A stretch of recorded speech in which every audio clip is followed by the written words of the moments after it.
Selamat datang kembali di Jin dan Jun Channel bersama saya Junaidi dalam seri pembelajaran database atau sistem basis data. Guys, hari ini saya bahas lagi tentang key yang terakhir, yaitu composite key. Oke, sebelumnya kan saya udah bahas beberapa video membahas tentang Foraging key, kemudian secondary key, kemudian tentang super key, kemudian tentang alternate key, primary key, dan kandidat key gitu ya. Nah, yang sekarang adalah key ketujuh yang saya bahas, itu tentang composite key. Oke, langsung aja teman-teman, lihat layar kita bahwa di sini adalah data yang sama saya gunakan pada saat saya menjelaskan Foraging key. Nah, ini kemarin kan sebelumnya kita jelaskan Foraging key guys gitu ya. Nah, ini. Oke.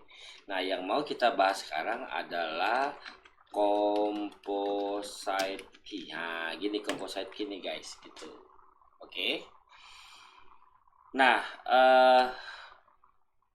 pemahaman tentang composite key butuh dasar pemahaman tentang primary key dan Foraging key gitu. Jadi kalau Anda belum paham primary key, Foraging key, disarankan Anda tonton dulu video saya sebelumnya tentang primary key dan Foraging key. Oke. Karena kali ini saya menjelaskan tentang composite key. Tetapi Foraging key dan primary key saya sebut-sebut, cuma tidak saya jelaskan ulang. Gitu ya. Oke. Guys, ini ada tabel mahasiswa. Betul ya? Yang terakhir kita bahas nih, tabel mahasiswa nih dari NIM sampai jurusan ke bawah ini tabel mahasiswa. Oke. Nah, ini dia tabel mahasiswa. Oke. Dan NIM-nya adalah PK. Nih, ini PK. Oke. Kemudian jenjang adalah FK, jurusan adalah FK. Paham ya? Nah, kemudian ini tabel jenjang, ini tabel prodi, dan ini tabel mata kuliah guys. Jadi ini nanti teman-teman abaikan gitu ya. Dan ini juga teman-teman abaikan gitu. Oke. Tetapi kita mau jadi fokus di sini adalah tabel mata kuliah yang baru. Nah, ini tabel mata kuliah. Oke. Tabel mata kuliah. Oke. Jadi saya ambil kasusnya mata kuliah dan mahasiswa guys untuk menjelaskan composite key biar teman-teman bisa dengan mudah memahaminya. Oke. Berarti saya bilang aja tabel mata kuliah ini adalah PK guys. PK-nya adalah kode. Ya udah saya singkat KM ya. Kode mata kuliah itu KM. Oke. Nah, KM ini merupakan PK di tabel mata kuliah. Saya nggak perlu jelaskan lagi teorinya karena ini sudah saya jelaskan di video sebelumnya. Oke. Nah, pada tabel mata kuliah, KM ini adalah PK, NIM ini adalah PK juga. Paham ya? Cuma bedanya kali ini bahwa di tabel mata kuliah tidak ada FK dan di tabel mahasiswa tidak ada FK untuk mata kuliah. Paham ya? Oke. Nah, untuk menjelaskan composite key ini, saya butuh satu kasus lagi. Ini kolom yang ini nih guys. Nih ya, nih. Jadi ini ceritanya kartu studi mahasiswa gitu, KSM lah, kayak saya singkat ya. Oke. Kan kalau teman-teman kuliah, teman-teman punya yang namanya kartu studi mahasiswa atau ada namanya kartu studi tetap gitulah ya, terserah kampus beda-beda namanya, tetapi itu merupakan sebuah kartu studi mahasiswa. Oke. Kartu studi mahasiswa itu adalah jadwal pengambilan mata kuliah mahasiswa gitulah. Oke. Nah, tabel kartu studi mahasiswa ini pastinya membutuhkan itu kartu untuk mahasiswanya siapa, betul kan? Lalu mata kuliahnya apa yang diambil. Nah, begitulah kartu studi mahasiswa. Oke.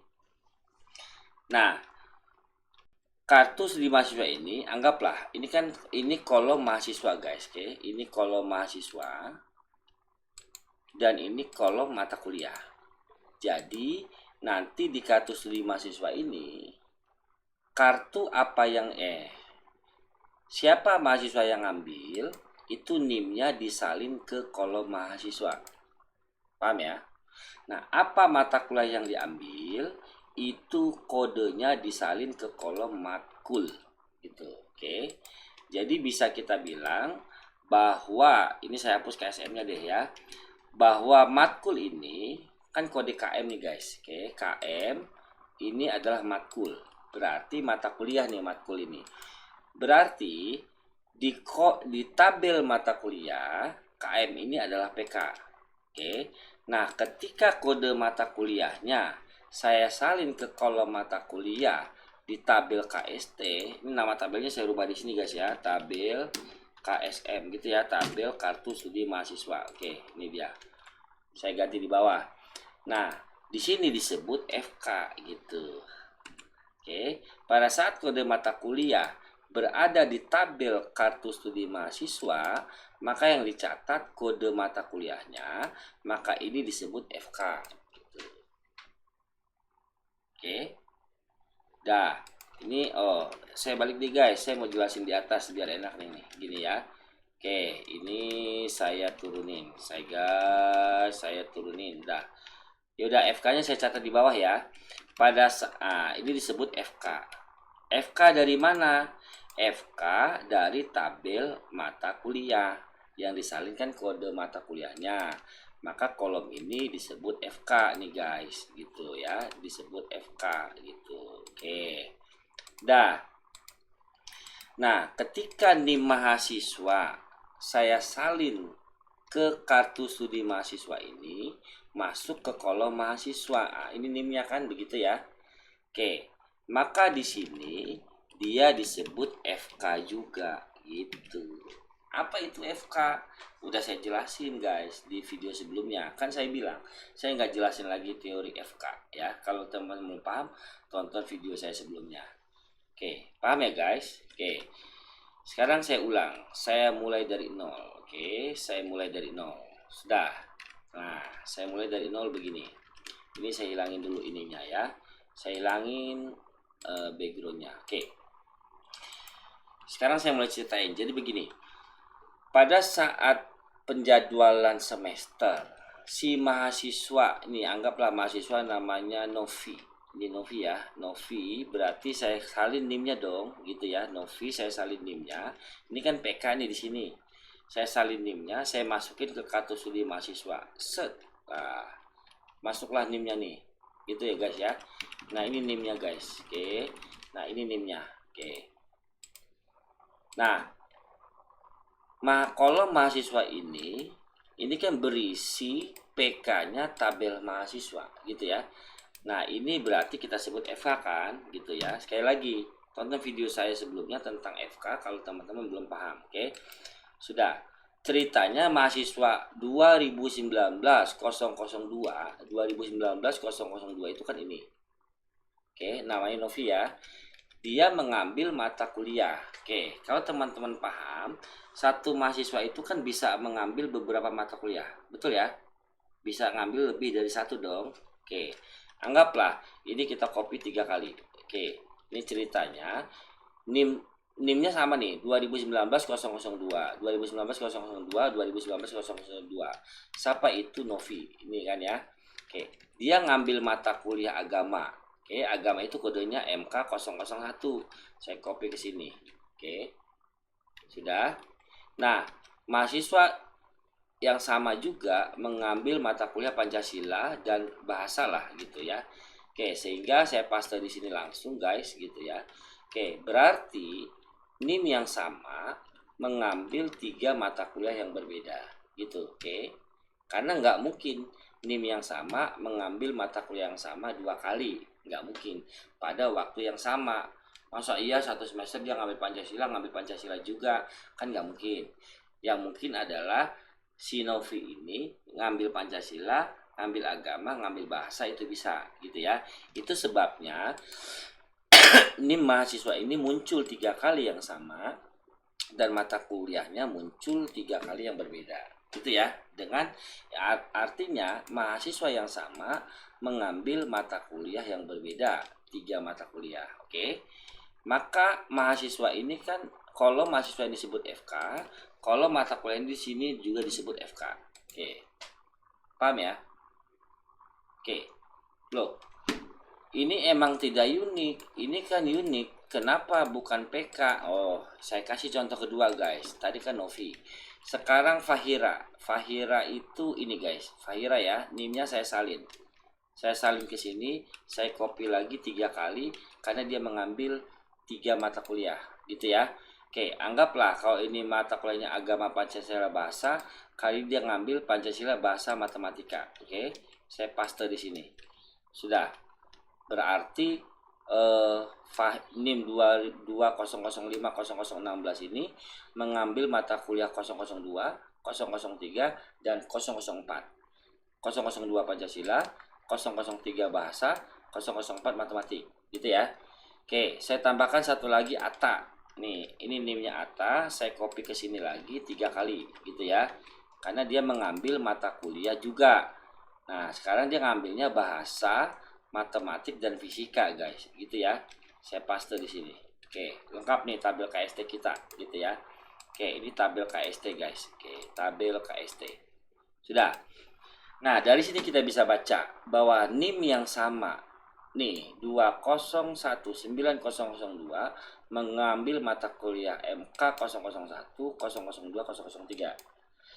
NIM 2005016 mengambil mata kuliah 002, 003, 004 dan berikut dibikin juga yang ini mengambil mata kuliah ini.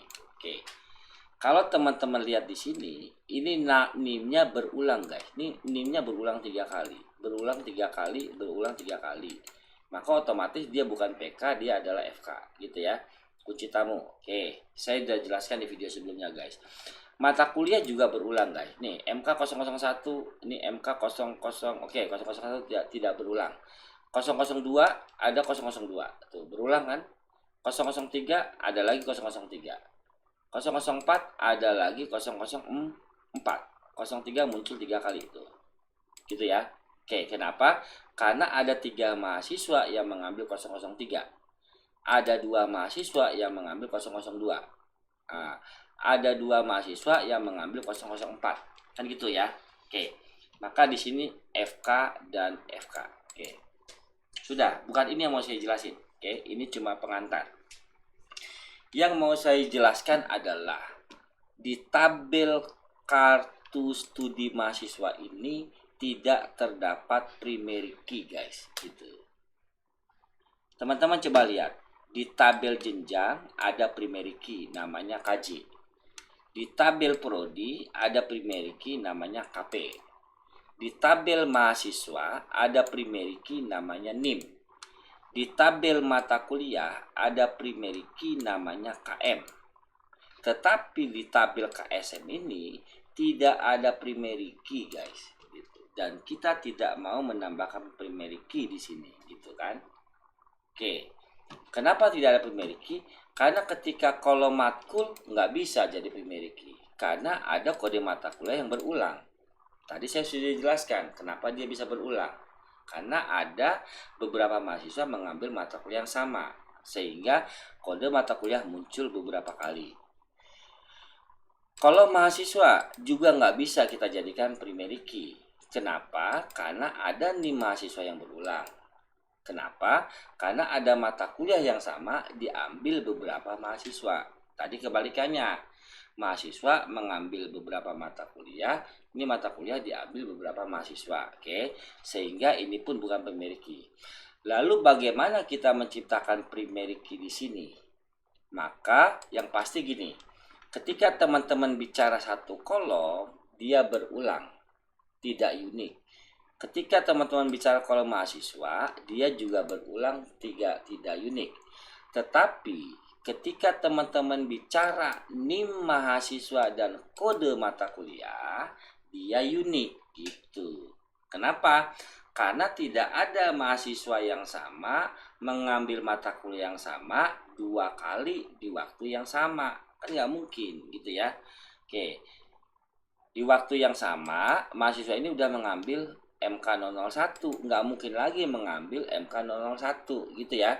Sehingga kalau teman-teman bicara gabungan antara NIM dan kode mata kuliah, maka dia menjadi unik gitu. Kalau teman-teman bicara NIM saja, dia tidak unik. bicara kode mata kuliah saja dia tidak unik, tetapi ketika bicara NIM dan kode mahasiswa digabung itu unik. Paham ya? Oh, berarti sama dengan super key dong. Super key kan juga penggabungan beberapa field. Beda, bukan.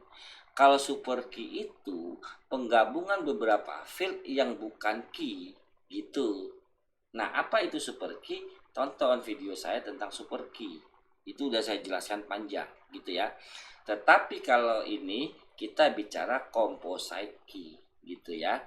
Menggabungkan dua kolom untuk dijadikan sebagai primary key. Ya sama dengan super key, beda. Super key itu menggabungkan dua kolom yang bukan key. Kalau ini menggabungkan dua atau lebih kolom yang key menjadi satu key. Jadi kita bilang ini kan FK dan FK.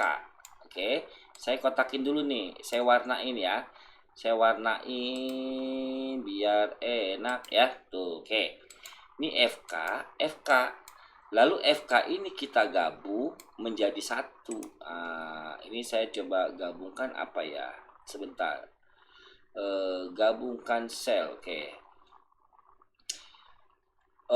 Apa ya? Aduh, saya lupa nih. Ya udah, ini dulu, oke. Nah, ketika ini bergabung menjadi satu, nah, ketika FK pertama, FK kedua saya gabung, maka disinilah dia disebut sebagai composite key. Oke, composite key gitu. Composite key nih guys gitu. Oke, nah disinilah dia saya sebut sebagai composite key gitu. Oke, oh ya, gabungkan sel nih. Dah. Nah, disinilah dia kita sebut sebagai composite key gitu. Oke. Nah, ini dia. Gabungan, guys. Oke. Ini saya bedain deh. Ini warna hijau, ini warna satu lagi warna biru. Gitu ya. Lalu kedua ini saya gabung jadi warna coklat. Ini composite key. Oke. Nah, inilah yang disebut dengan composite key gitu. Jadi composite key adalah penggabungan FK dan FK menjadi PK. Nah, composite key ini kan CK. Nah, ini composite key pada akhirnya ini disebut sebagai PK guys gitu. Nah, inilah PK.